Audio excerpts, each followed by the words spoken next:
खबरों की शुरुआत करते हैं बेंगलुरु में मुखालिफ दलों की दूसरी मीटिंग के जवाब में मुल्क की राजधानी दिल्ली में गुज़िश्ता रोज एनडीए ने भी मीटिंग का इनेकाद किया। इस मीटिंग में बीजेपी समेत 38 सियासी दलों के नेताओं ने शिरकत की। इस मीटिंग में वजीर आजम नरेंद्र मोदी भी शामिल रहे। पीएम मोदी ने मीटिंग के दौरान खिताब करते हुए एनडीए की अहमियत को समझाते हुए एनडीए के नाम का नया मतलब भी बताया। उन्होंने कहा कि एनडीए मतलब new India developed nation aspiration of people of India है। आज नौजवानों, खवातीन, मुतवस्सित तबके, दलित और पसमानदा लोगों को एनडीए पर भरोसा है। वहीं पीएम मोदी ने मुखालिफ दलों के इत्तेहाद को लेकर भी जमकर निशाना साधा। उन्होंने कहा कि ये लोग करीब तो आ सकते हैं लेकिन साथ नहीं रह सकते। साथियों, विपक्ष के लोग जिस गलती को बार बार दोहरा रहे हैं वो है देश के सामान्य मानवी की समझदारी को वे लोग अंडर एस्टिमेट करते हैं। लेकिन देश की जनता सब कुछ खुली आंखों से देख भी रही है और समझ भी रही है। जनता देख रही है कि ये पार्टियों क्यों इकट्ठा हो रही है। जनता ये भी जान रही है कि वो कौन सा ग्लू है, गोंद है जो इन लोगों को, इन पार्टियों को जोड़ रहा है।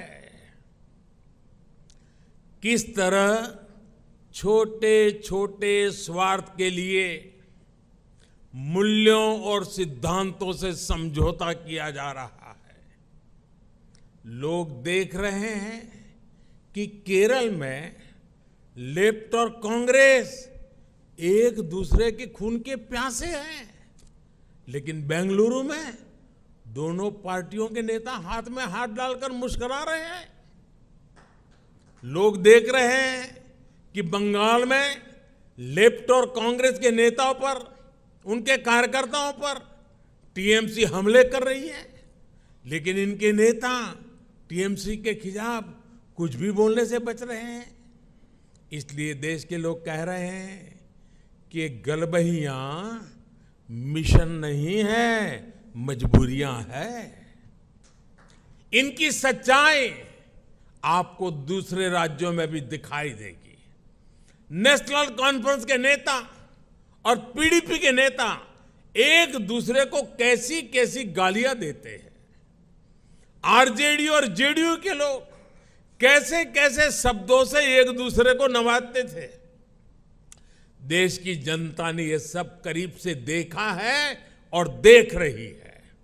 इसलिए इनकी नुरा कुश्ती हो या मजबूरी की दोस्ती, इसकी हकीकत 140 करोड़ देशवासियों के सामने आ चुकी है। साथियों, अपने राजनीतिक स्वार्थ के लिए ये लोग पास पास तो आ सकते हैं लेकिन साथ नहीं आ सकते।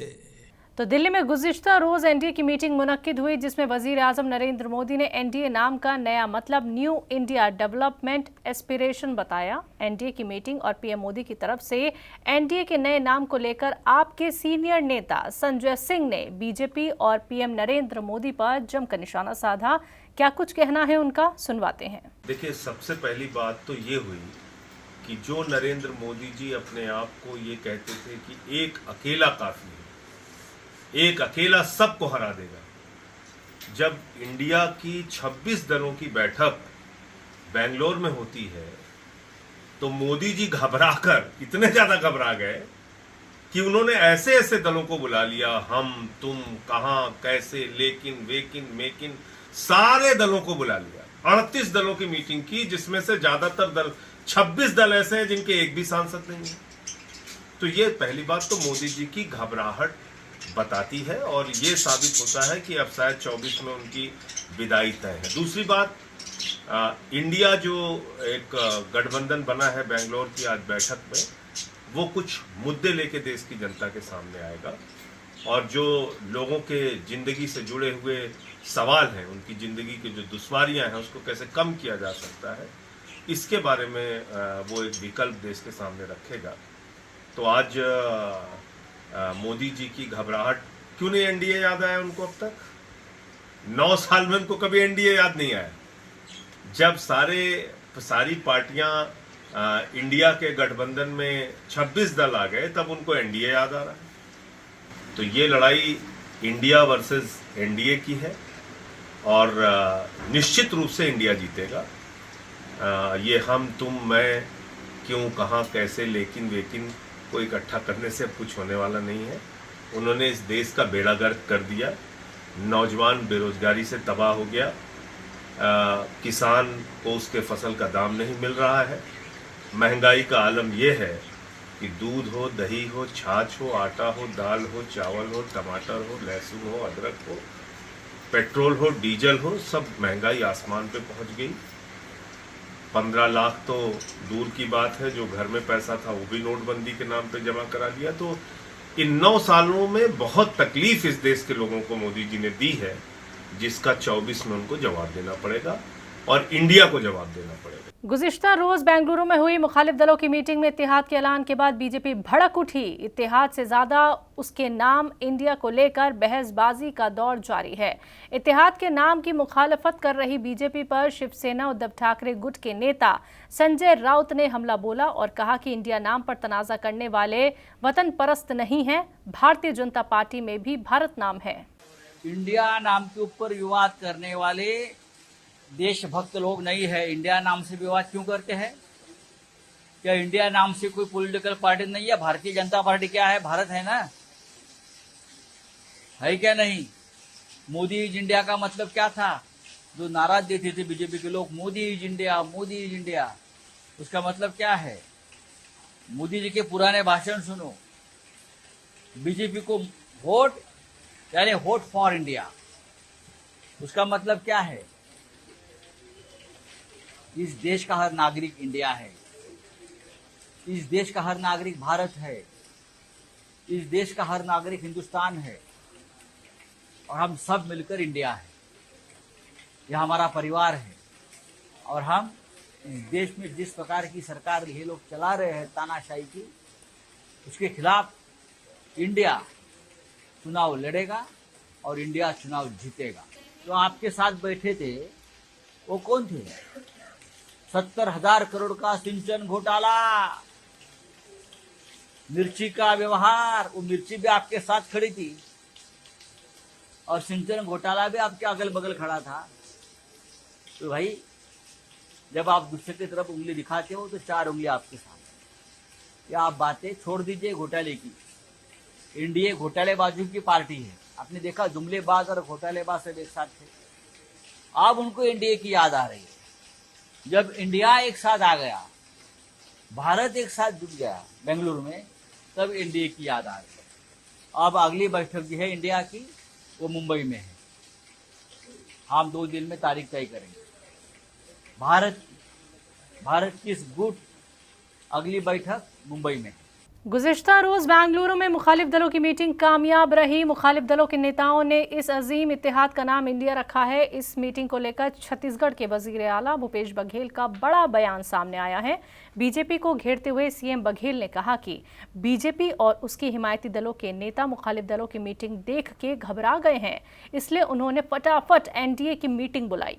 देखिए, आज जो जिस प्रकार से केंद्र में भारतीय जनता पार्टी की सरकार निरंकुश हो चुकी है और लोकतंत्र को दबाने का काम, जितने भी हमारे संवैधानिक संस्थाएं हैं उसे कमजोर करने का जो काम पिछले 9 साढ़े 9 सालों में जो हुआ है, और ये देश के लिए, प्रजातंत्र के लिए उचित नहीं है।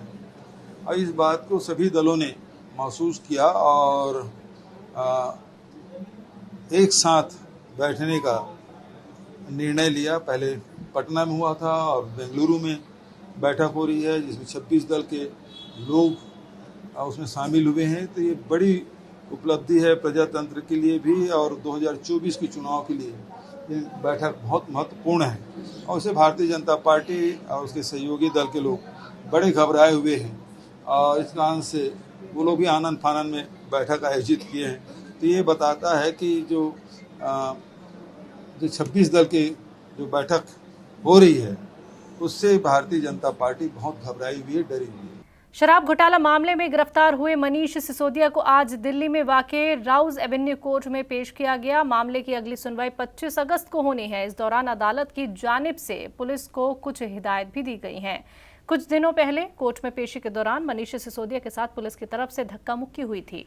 इसी सिलसिले में आज अदालत में सुनवाई से कबल कोर्ट ने कहा कि सिसोदिया को धक्का मुक्की की सीसीटीवी फुटेज पेन ड्राइव में और दूसरे मुलजिमिन को चार्जशीट की डिजिटल कॉपी हार्ड डिस्क के जरिए मुहैया कराई जाए। मनीष सिसोदिया के साथ कोर्ट के अहाते में पूछताछ के दौरान बदसलूकी का मामला सामने आया था, जिसमें एक पुलिसकर्मी को उनकी गर्दन पकड़ते हुए देखा गया था। इसका वीडियो भी सोशल मीडिया पर खूब वायरल हुआ था। ताहम दिल्ली पुलिस की तरफ से कहा गया कि सिसोदिया के साथ किसी भी तरह की बदसलूकी नहीं की गई। पुलिस ने इसकी वजाहत करते हुए अदालत में कहा कि सिसोदिया को सिक्योरिटी वजूहात के चलते जल्दी गाड़ी में बिठाने की कोशिश की गई थी। राजस्थान में अमन व अमान को मजबूत बनाने के मकसद से राजस्थान पुलिस मातहत सर्विस में पुलिस कांस्टेबल की 3,578 ओहदों पर भर्ती की जाएगी। वजीर आला अशोक गहलोत ने इस तजवीज़ पर रजामंदी दे दी है। सीएम गहलोत के फैसले से रियासत के नौजवानों को पुलिस सर्विस में शामिल होने का मौका मिलेगा। वहीं इसके अलावा रियासती हुकूमत की तरफ से तालीम के शोबों को लेकर भी अहम फैसले किए गए हैं। इस सिलसिले में वजीर आला गहलोत ने रियासत के 36 स्कूलों में 45 नए मज़ामीन शुरू करने और इन मज़ामीन को पढ़ाने के लिए ज़रूरी ओहदे बनाने की तजवीज़ को मंजूरी दे दी है। उनमें रियासत के 36 स्कूलों में से 27 में एक मज़मून शुरू किया जाएगा और 9 स्कूलों में 2-2 मज़ामीन शुरू किए जाएंगे।